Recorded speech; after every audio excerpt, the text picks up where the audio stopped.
ഇപ്പൊ ഈ തഹാവൂർ റാണയിൽ നിന്ന് നിർണായകമായ വിവരങ്ങൾ ഇന്ത്യൻ സേനയ്ക്ക് കിട്ടിയെന്നും അതനുസരിച്ചാണ് ലൊക്കേഷൻ ഒക്കെ തെരഞ്ഞെടുത്തതെന്നുള്ള വിവരങ്ങൾ പുറത്തു വരുന്നു. അതായത് പഹൽഗാം ആക്രമണത്തിന് തിരിച്ചടി എന്നതിന് ഓപ്പറേഷൻ സിന്ദൂർ നടപ്പാക്കിയതിന് പിന്നിൽ റാണയിൽ നിന്ന് വ്യക്തമായ സൂചനകൾ ഇന്ത്യൻ സേനയ്ക്ക് കിട്ടി. അപ്പോൾ റാണയെ പിടിച്ചത് ഗുണകരമായി എന്നല്ലേ മനസ്സിലാക്കുന്നത്? തീർച്ചയായിട്ടും റാണയെ പിടിച്ചത് ഗുണകരമായി. അതുമാത്രമല്ല, റാണയെ പിടിച്ചതിന് ശേഷമാണ് ഈ ഭീകരാക്രമണം നടന്നിരിക്കുന്നത്. അതുകൊണ്ട് തന്നെ ഇതിലൊരുപാട് കളികൾ നടന്നിട്ടുണ്ട് എന്ന് മനസ്സിലാക്കേണ്ടി വരും. ഏതായാലും മുംബൈ ഭീകരാക്രമണത്തിൻ്റെ മുഖ്യ ആസൂത്രകരിൽ ഒരാളായ തഹാവൂർ റാണയെ ഇന്ത്യയിൽ എത്തിച്ചത് ഭീകര താവളങ്ങളെക്കുറിച്ചുള്ള നിർണായക വിവരശേഖരണത്തിന് ഗുണം ചെയ്തതായി അന്വേഷണ ഏജൻസികൾ NIA പറയുന്നുണ്ട്. NIA കസ്റ്റഡിയിലുള്ള പാക് വംശജനായ റാണ പാക് സൈന്യത്തിൽ ഡോക്ടറായിരുന്നു. 1990 കാനഡയിലേക്ക് കുടിയേറിയിട്ടും ലഷ്കർ ഇ തോയ്ബ, ഹർക്കത്തുൽ ജിഹാദി ഇസ്ലാമി, IS സംഘടനകളുമായി ഇയാൾ അടുത്ത ബന്ധം പുലർത്തിയിരുന്നു. അപ്പോൾ അത് മനസ്സിലാക്കിയിട്ടാണ് ഇയാളിൽ നിന്ന് കുറേയധികം വിവരശേഖരണം നടത്താൻ കഴിഞ്ഞത്. ഈ ഭീകര താവളങ്ങളെക്കുറിച്ചുള്ള കൂടുതൽ വിവരങ്ങൾ റാണയിൽ നിന്ന് ലഭിച്ചു എന്നുള്ളതാണ് ഏറ്റവും വലിയ ഒരു ഗുണമായി കാണുന്നത്. മുംബൈ ഭീകരാക്രമണത്തിൻ്റെ മുഖ്യ സൂത്രധാരിൽ ഒരാളായ ഭീകരൻ ഡേവിഡ് കോൾമാൻ ഹെഡ്ലിയുടെ അടുത്ത അനുയായിയായ റാണയ്ക്ക് അന്ന് ആക്രമണത്തിൽ പങ്കുവഹിച്ച ISIലെ മേജർ ഇക്ബാലുമായി നേരിട്ട് ബന്ധമുണ്ടായിരുന്നു. അപ്പോൾ റാണയെ ചോദ്യം ചെയ്യുന്നതിലൂടെ പാകിസ്ഥാനിലെ ഭീകരപ്രവർത്തനങ്ങളെക്കുറിച്ച് നിർണായക തെളിവുകൾ അന്വേഷണ ഏജൻസികൾക്ക് ലഭിച്ചിട്ടുണ്ട്. കഴിഞ്ഞ മാസമാണ് റാണയെ US നിന്നും ഇന്ത്യയിൽ എത്തിച്ചത്. അപ്പോൾ ഈ റാണയെ ശരിയായ വിധത്തിൽ ചോദ്യം ചെയ്താൽ നിരവധി വിവരങ്ങൾ റാണയിൽ നിന്നും ലഭിക്കുന്നുണ്ട്. അപ്പം ഭീകര താവളങ്ങളെക്കുറിച്ചുള്ള വിവരം ലഭിച്ചു, ഭീകരരെക്കുറിച്ചുള്ള വിവരങ്ങൾ ലഭിച്ചു, എവിടെയൊക്കെ ഇത്തരത്തിൽ ആക്രമണം നടത്താൻ പദ്ധതിയിട്ടിരുന്നു എന്നതിനെ സംബന്ധിച്ചുള്ള കൂടുതൽ വിശദാംശങ്ങൾ ലഭിച്ചു.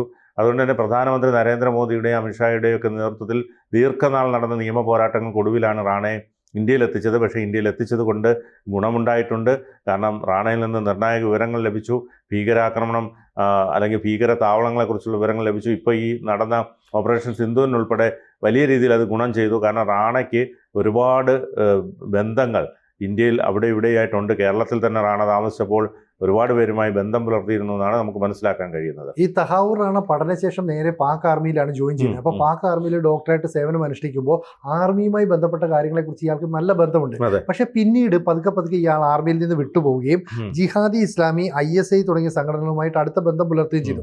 ആ സമയത്ത് ആർമിയിൽ നിന്ന് പറയാതെ പോയി എന്ന് പറഞ്ഞിട്ട് ഇയാൾക്കെതിരെ അന്വേഷണമൊക്കെ പ്രഖ്യാപിച്ചിരുന്നു. പക്ഷെ പിന്നീട് ഈ ഭീകര സംഘടനകളുമായിട്ട് ചേർന്ന് ഇയാൾ പ്രവർത്തിക്കുകയാണെന്ന് മനസ്സിലാവുകയും കാനഡയിലേക്ക് 1990 പോവുകയും ചെയ്തു.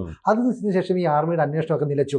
എന്ന് പറഞ്ഞാൽ ആർമിയുടെ തലപ്പത്തുള്ളവരും ഭീകരവാദ സംഘടനകളുടെ തലപ്പത്തുള്ളവരും തമ്മിൽ നല്ല ബന്ധമാണെന്ന് നമ്മൾ പറയുന്നതിൻ്റെ ഉദാഹരണമാണ്. അപ്പോൾ തഹാവൂർ റാണയെ കുറിച്ച് നിങ്ങൾ കൂടുതൽ അന്വേഷിക്കേണ്ട, അയാൾ ഞങ്ങളുമായിട്ട് കേന്ദ്രീകരിച്ച് പ്രവർത്തിക്കുന്നുണ്ട്, പാകിസ്ഥാന് വേണ്ട സഹായങ്ങളൊക്കെ ചെയ്തു തരുമെന്ന് കൃത്യമായിട്ട് പറയുന്നു. അപ്പോൾ ഇങ്ങനെ ഒരാളെ അമേരിക്ക ഇന്ത്യക്ക് വിട്ടു നൽകുന്നു. ഇയാളിൽ നിന്ന് ചോദ്യം ചെയ്യൽ ഒക്കെ ആരംഭിച്ചപ്പോൾ ആദ്യം ഇയാൾ ഈ അന്വേഷണ സംഘത്തോട് യോജിച്ചില്ല, അല്ലെങ്കിൽ സഹകരിച്ചില്ല.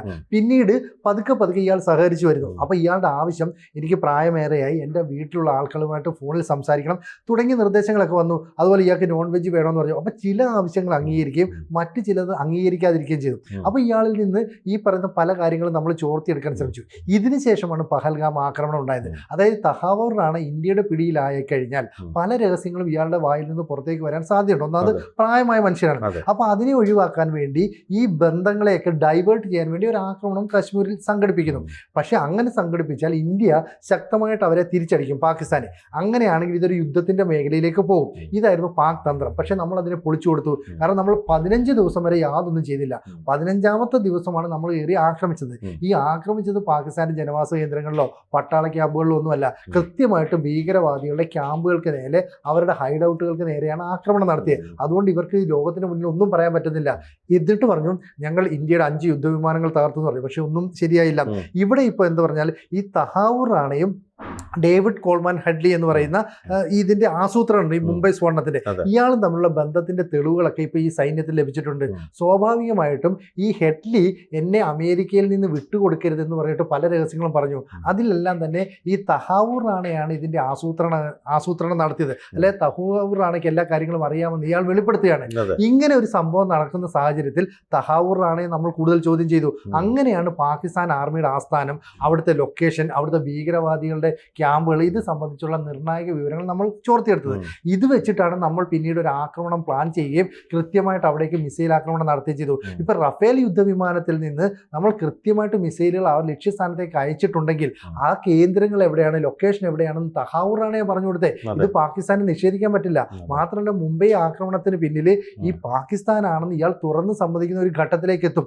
അതുണ്ടാകാതിരിക്കാൻ വേണ്ടിയിട്ടാണ് സൈന്യാധിപനായ അസിം മുനീർ വലിയൊരു സംഘർഷാവസ്ഥ സൃഷ്ടിക്കാനൊക്കെ പ്രകോപനപരമായിട്ട് പ്രസംഗം നടത്തിയത്. അപ്പൊ ഇയാളുടെ പ്രസംഗത്തിൽ എപ്പോഴും ഒരു മത നേതാവിന്റെ മൗലവിയുടെ നിലപാടുകളെ പോലെയാണ് പ്രസംഗിക്കുന്നത്. അങ്ങനെയാണെങ്കിൽ ഈ സൈന്യം അല്ലെങ്കിൽ മതം എന്നൊക്കെ പറഞ്ഞിട്ട് പാക് ജനതയെ ഒന്നിപ്പിക്കാൻ കഴിയുമായിരുന്നു. അപ്പൊ ഇവിടെ ഈ പദ്ധതികളെല്ലാം തന്നെ ഒന്നിനു പുറകെ ഒന്നായി നമ്മൾ പൊളിച്ചു കൊടുത്തു. ഇപ്പൊ ഏറ്റവും ഒടുവിൽ ഈ ലൊക്കേഷൻ റാണയിൽ നിന്ന് കിട്ടിയെന്ന് നമ്മൾ ലോകത്തോട് പറയുമ്പോൾ അവർ വലിയ പ്രതിസന്ധിയിലേക്ക് നീങ്ങുകയാണ്. അങ്ങനെ പറഞ്ഞു. തീർച്ചയായിട്ടും. അതായത് റാണയിൽ നിന്ന് ലൊക്കേഷൻ കിട്ടുന്നു എന്ന് പറയുമ്പോൾ റാണയ്ക്ക് ഇതിന്റെ ഓരോ കേന്ദ്രങ്ങളും വളരെ കൃത്യമായി അറിയാമെന്നുള്ളതാണ്. അതുകൊണ്ട് തന്നെയാണ് ഇന്ത്യക്ക് ആ രീതിയിൽ അത് ആക്രമണം നടത്തി അവിടെ മുഴുവൻ ചാമ്പലാക്കാൻ കഴിഞ്ഞത് എന്നുള്ളതാണ് ഏറ്റവും ശ്രദ്ധേയമായ കാര്യം. കാരണം ഈ ഭീകരരെ സംബന്ധിച്ചിടത്തോളം അവർ ഈ ഒളിത്താവളങ്ങളായി കണ്ടെത്തുന്ന സ്ഥലങ്ങൾ ഒരുപക്ഷെ വളരെ നിഗൂഢമായ സ്ഥലങ്ങളായിരിക്കാം. ഒരുപക്ഷെ അത് ഇന്ത്യക്ക് കണ്ടെത്താൻ കഴിയാത്ത വിധത്തിലുള്ള സ്ഥലങ്ങളായിരിക്കും അവർ ഇതിനു വേണ്ടി തിരഞ്ഞെടുക്കുന്നത്. അതുകൊണ്ടാണ് കഴിഞ്ഞ 2 ആഴ്ച മുമ്പ് വരെ നമ്മൾ കണ്ടില്ലേ, ഈ ഭീകരർക്കായുള്ള തെരച്ചിൽ ഇന്ത്യ വളരെ ശക്തമായ നിലയിൽ ഭീകരർക്കായി തെരച്ചിൽ നടത്തുകയായിരുന്നു. തെരച്ചിൽ നടത്തിയിട്ടും കണ്ടെത്താൻ കഴിയാത്ത വിധത്തിലുള്ള നിർണായകമായ പല സ്ഥലങ്ങളും ഈ ഭീകരർക്ക് ഒളിച്ചിരിക്കാനും അല്ലെങ്കിൽ മറഞ്ഞിരിക്കാനും ഒക്കെ ഉള്ള സ്ഥലങ്ങളുണ്ട്. അതൊരു പക്ഷേ ഇപ്പം മറ്റൊരു രാജ്യത്തിലെ സൈനികർക്ക് പോലും കണ്ടെത്താൻ പറ്റാത്ത വിധത്തിലുള്ള ഒളിത്താവളങ്ങൾ, നമ്മൾ ബിൻ ലാദനെയൊക്കെ പിടിച്ചെടുത്ത സ്ഥലം, ഭൂമിക്കടി, അതെ അത്തരത്തിലുള്ള സ്ഥലങ്ങളാണ്. അപ്പം അതിനെക്കുറിച്ച് വ്യക്തമായ ധാരണ റാണയ്ക്കുണ്ടെന്ന് പറയുമ്പോൾ റാണയുടെ ഇതിലെ ഓരോ കാര്യത്തിനുമുള്ള പങ്ക് എത്രമാത്രം ഉണ്ടെന്ന് നമുക്ക് വ്യക്തമാകുന്നുണ്ട്. അതുമാത്രമല്ല അയാൾ വളരെ എക്സ്പീരിയൻസ്ഡ് ആയിട്ടുള്ള ഒരു വ്യക്തിയാണ്, നല്ല ക്വാളിഫൈഡ് ആണ്. അപ്പോൾ അതുകൊണ്ട് തന്നെ അയാൾക്ക് ഇതിൻ്റെ ഒരു സ്ട്രാറ്റജി അറിയാം. വളരെ ബ്രില്യൻ്റ് ആയിട്ടുള്ള ഒരു ഭീകരരെന്ന് തന്നെ പറയേണ്ടി വരും. അതുകൊണ്ട് തന്നെയാണ് അയാൾ അവിടെ അമേരിക്കയിൽ നിന്നുകൊണ്ട് തന്നെ നിയമ പോരാട്ടങ്ങൾക്ക് ശ്രമിച്ചത്. കാരണം ഇന്ത്യൻ ജയിൽ അയാളെ സംബന്ധിച്ചിടത്തോളം മരണത്തിന് തുല്യമെന്നാണ് അയാൾ വിശേഷിപ്പിച്ചത്. അതുകൊണ്ട് തന്നെയാണ് അവസാന നിമിഷം വരെ നിയമപരമായും പൊരുതിയത്. പക്ഷേ എന്നിരുന്നാൽ കൂടിയും ഇന്ത്യയുടെ തന്ത്രപരമായ നിലപാടുകളിലൂടെ അല്ലെങ്കിൽ മോദിയുടെയും അമിത്ഷായുടെയും തന്ത്രങ്ങളിലൂടെ അയാളെ ഇന്ത്യയിൽ എത്തിക്കാൻ കഴിഞ്ഞത് ഇന്ത്യയെ സംബന്ധിച്ചിടത്തോളം ഒരു അഭിമാനം തന്നെയാണ്. അതുമാത്രമല്ല, ഇപ്പോൾ ഇത്തരത്തിലുള്ള ഈ ഭീകരാക്രമണവുമായി ബന്ധപ്പെട്ടുള്ള സ്ഥലങ്ങൾ അല്ലെങ്കിൽ ഭീകരർ ഒളിച്ചിരിക്കുന്ന താവളങ്ങൾ ഇതെല്ലാം കൃത്യമായി സ്കെച്ച് ചെയ്തെടുക്കാൻ റാണ വഴി കഴിഞ്ഞു എന്നുള്ളത് ഏറ്റവും ശ്രദ്ധേയമായ ഒരു കാര്യം തന്നെയാണ്. ശരിക്കും ഈ മുംബൈ ആക്രമണ സമയത്ത് ISIയുടെ തലവൻ എന്ന് പറയുന്നത് മേജർ ഇക്ബാൽ ആയിരുന്നു. ഈ മേജർ ഇക്ബാലുമായിട്ട് തഹാവൂർ റാണയ്ക്ക് അടുത്ത ബന്ധമുണ്ട്. അതുകൊണ്ട് തന്നെയാണ് അന്നത്തെ ആക്രമണത്തിൽ പാകിസ്ഥാന് പങ്കുണ്ടെന്ന് നമ്മൾ പറയുന്നത്. അപ്പോൾ ഇയാൾ ഈ കാര്യം സമ്മതിച്ചിട്ടുണ്ട്. അതുകൊണ്ടാണ് പാക് പട്ടാളത്തിൽ ഇയാൾ സേവനം അനുഷ്ഠിച്ചപ്പോൾ അവിടുത്തെ ബന്ധങ്ങൾ അറിയാം. പാക് ആർമിക്ക് ഭീകരവാദ സംഘടനകളുമായിട്ടുള്ള ഒരു കണക്ഷൻ അറിയാം. അതുകൊണ്ടാണ് ഇതിന്റെയൊക്കെ കൃത്യമായ വിവരങ്ങൾ നമ്മുടെ സൈനികർ ശേഖരിച്ചത്, അല്ലെങ്കിൽ നമ്മുടെ അന്വേഷണ സംഘം ശേഖരിച്ചത്. ഇത് കൃത്യമായിട്ട് നമ്മൾ പാകിസ്ഥാനെ അറ്റാക്ക് ചെയ്യുന്നതിന് മുമ്പ് തന്നെ നമ്മൾ വിലയിരുത്തി. അപ്പോൾ ലൊക്കേഷൻ ഇന്ന സ്ഥലങ്ങളിലാണ്, ഈ ഭാഗത്ത് ഭീകരർ മാത്രമേ ഉള്ളൂ, അവിടെ സൈനികരില്ല, അവിടെ അല്ലെങ്കിൽ ജനവാസ കേന്ദ്രമല്ല. ഈ കാര്യങ്ങൾ കൃത്യമായി സ്കെച്ച് ചെയ്തതിന് ശേഷമാണ് ഇന്ത്യ ആക്രമണത്തിന് പദ്ധതി ഇടുന്നത്. അപ്പോൾ ഓപ്പറേഷൻ സിന്ദൂർ എന്ന് പറയുന്ന ഒരു പദ്ധതിയുമായിട്ട് നമ്മൾ നീങ്ങുമ്പോൾ അത് ഭീകരർക്ക് നേരെ മാത്രമുള്ള ആക്രമണമായി തീരണമെന്ന് നമ്മൾ വാശി പിടിച്ചു. അല്ലെങ്കിൽ എന്താ പ്രശ്നം എന്ന് പറഞ്ഞാൽ ലോകത്തിന് മുന്നിൽ പാകിസ്ഥാൻ ഇരവാദം ഉയർത്തും. അതായത് ഞങ്ങളുടെ ജനവാസ കേന്ദ്രങ്ങളിലേക്ക് ആക്രമണം നടത്തി, സിവിലിയൻസിനെ കൊന്നു. ഇപ്പൊ തന്നെ പാകിസ്ഥാൻ പറയുന്നതാണ് ഞങ്ങളുടെ സിവിലിയൻസിന് നേരെയാണ് ആക്രമണം നടത്തിയത്. പക്ഷേ ഇന്ത്യ വാർത്താ സമ്മേളനം നടത്തി കൃത്യമായിട്ട് സാറ്റലൈറ്റ് ലൊക്കേഷൻ കാണിച്ചു കൊടുത്തു. കാരണം ഈ ഭാഗങ്ങളിൽ തീവ്രവാദ ക്യാമ്പുകളാണ്, ഭീകരവാദികളെ പരിശീലിപ്പിക്കുകയും അവരെ ഒളിപ്പിച്ച് താമസിക്കുകയും ചെയ്യുന്ന സ്ഥലമാണ്. അവിടേക്കാണ് ഞങ്ങൾ ആക്രമണം നടത്തിയത്. ഈ ദൃശ്യങ്ങൾ ലോകത്തിന് മുന്നിൽ പ്രദർശിപ്പിച്ചപ്പോൾ പാകിസ്ഥാന് പിടിച്ചു നിൽക്കാൻ കഴിഞ്ഞില്ല. പിന്നീട് അവർ പറഞ്ഞു ഇതൊരു യുദ്ധമായിരുന്നു, അതുകൊണ്ട് തന്നെ ഞങ്ങൾ ഇന്ത്യയുടെ 5 യുദ്ധവിമാനങ്ങൾ തകർത്തു. പക്ഷെ ഒന്നും സംഭവിച്ചില്ല. ചൈന പാകിസ്ഥാന് നൽകിയ യുദ്ധവിമാനത്തെ തദ്ദേശീയമായി ഇന്ത്യ നിർമ്മിച്ച ആകാശ് എന്ന് പറയുന്ന മിസൈൽ ഉപയോഗിച്ച് നമ്മൾ തകർക്കുകയാണ് ചെയ്യുന്നത്. അതുകൊണ്ട് തന്നെ ചൈനയുടെ ആ ഒരു ഹെൽപ്പ് അവർ പ്രതീക്ഷിച്ച പോലെ കിട്ടിയുമില്ല. അപ്പോൾ ഇതിനെല്ലാം എന്ന് പറയുന്നത് തഹാവൂർ റാണയിൽ നിന്ന് ലഭിച്ച നിർണായക വിവരങ്ങളാണ്. അപ്പോൾ ഡേവിഡ് കോൾമാൻ ഹെഡ്ലി എന്ന് പറയുന്ന ആള് ഏതാണ്ട് റാണയെ തള്ളിപ്പറഞ്ഞു. അതുകൊണ്ടാണ് റാണയെ അമേരിക്ക ഇന്ത്യക്ക് കൈമാറിയത്. ഇയാളെ കൊണ്ടുവന്നപ്പോൾ മുതൽ തന്നെ കൃത്യമായി ചോദ്യം ചെയ്തു. മാത്രമല്ല ഇയാൾ മിലിറ്ററിയിൽ ഡോക്ടറായിട്ട് സേവനം അനുഷ്ഠിച്ചപ്പോൾ ആ കാലത്തെ ആർമിയിലെ ബന്ധങ്ങളെല്ലാം ഇയാൾക്ക് കൃത്യമായിട്ട് അറിയാം. അപ്പോൾ ആർമിയുടെ മുന്നേറ്റം എങ്ങനെയാണ്, ആർമി തലവനും ISI തലവനുമായിട്ടുള്ള ബന്ധം എന്താണ്, ഒരു ഭരണകൂടത്തെ ആർമി എങ്ങനെയാണ് തങ്ങളുടെ കയ്യിലിട്ട് കൊണ്ടുപോകുന്നത്, ഇതെല്ലാം തന്നെ കൃത്യമായിട്ട് ഈ റാണ ഇവരുടെ എടുത്ത് പറഞ്ഞു. അല്ലെങ്കിൽ ഇങ്ങനെ 21 ലൊക്കേഷൻ ഇന്ത്യക്ക് കണ്ടെത്താൻ കഴിയില്ല. അതിൽ തന്നെ നമ്മൾ പറയുന്നു 9 ഭീകര കേന്ദ്രങ്ങളിലേക്ക് മാത്രമാണ് ഞങ്ങൾ ആക്രമണം നടത്തിയത്. ഇനിയും ഞങ്ങളിൽ 12 ഭീകര കേന്ദ്രങ്ങളുടെ ലൊക്കേഷൻ ഉണ്ട്. അപ്പോൾ ഇതെല്ലാം കൊടുത്തത് റാണയാണ്. ഈ പറച്ചിൽ പാകിസ്ഥാനെ അക്ഷരാർത്ഥത്തിൽ ഞെട്ടിച്ചു. കാരണം ഇന്ത്യയിലെ സാറ്റലൈറ്റ് സംവിധാനങ്ങൾ ഉപയോഗിച്ച് ഇങ്ങനെ കണ്ടുപിടിക്കാൻ കഴിയുമെന്ന് അവർ പ്രതീക്ഷിച്ചില്ല.